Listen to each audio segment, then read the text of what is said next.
বনানীর সামরিক কবরস্থানে সকাল 10টায় পিলখানা হত্যাকাণ্ডে প্রাণ হারানো শহীদদের সমাধিতে ফুল দিয়ে শ্রদ্ধা জানান রাষ্ট্রপতি মোহাম্মদ শাহাবুদ্দিন।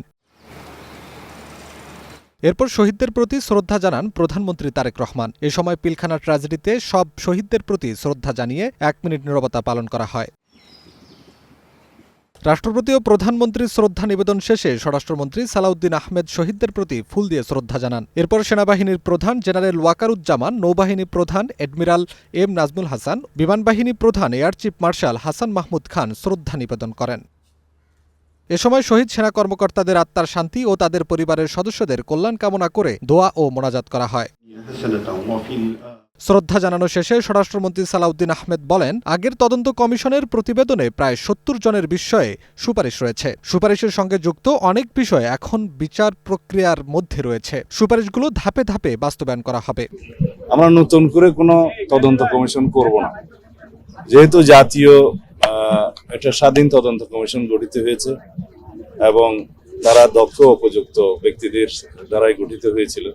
এই জুডিশিয়াল প্রসেসটা সমাপ্ত করা হবে, আর অন্যান্য যে সমস্ত রিকমেন্ডেশনস আছে এগুলো আমরা ধাপে ধাপে বাস্তবায়ন করব ইনশাআল্লাহ। এ সময় স্থানীয় সরকার মন্ত্রী মির্জা ফখরুল ইসলাম আলমগীর বলেন, এটি কেবল একটি হত্যাকাণ্ড নয়, বরং বাংলাদেশের সামগ্রিক নিরাপত্তা ব্যবস্থাকে ধসিয়ে দেওয়ার এক গভীর চক্রান্ত। চৌকস ৫৭ জন সেনা কর্মকর্তাকে হত্যা করে বাংলাদেশ সেনাবাহিনীর যে মনোবল এবং একই সঙ্গে বাংলাদেশের যে মনোবল সেটাকে ভেঙে দেওয়ার জন্য একটা গভীর চক্রান্ত হয়েছিল। আল্লাহর অশেষ রহমতে বাংলাদেশের জনগণ তাদের স্বাধীনতার সার্বভৌমত্বকে রক্ষা করবার জন্যে এবং একই সঙ্গে গণতন্ত্রকে রক্ষা করার জন্যে তারা ঘুরে দাঁড়িয়েছে। ২০০৯ সালের ২৫ ও ২৬ ফেব্রুয়ারি তৎকালীন বিডিআর সদর দপ্তরে বিদ্রোহের নামে ভয়াবহ হত্যাকাণ্ড চালানো হয়। বার্ষিক দরবার চলাকালে শুরু হওয়া এই বিদ্রোহ দ্রুত রূপ নেয় রক্তক্ষয়ী তাণ্ডবে। আফরাজ জামিন, গ্রিন নিউজ, ঢাকা।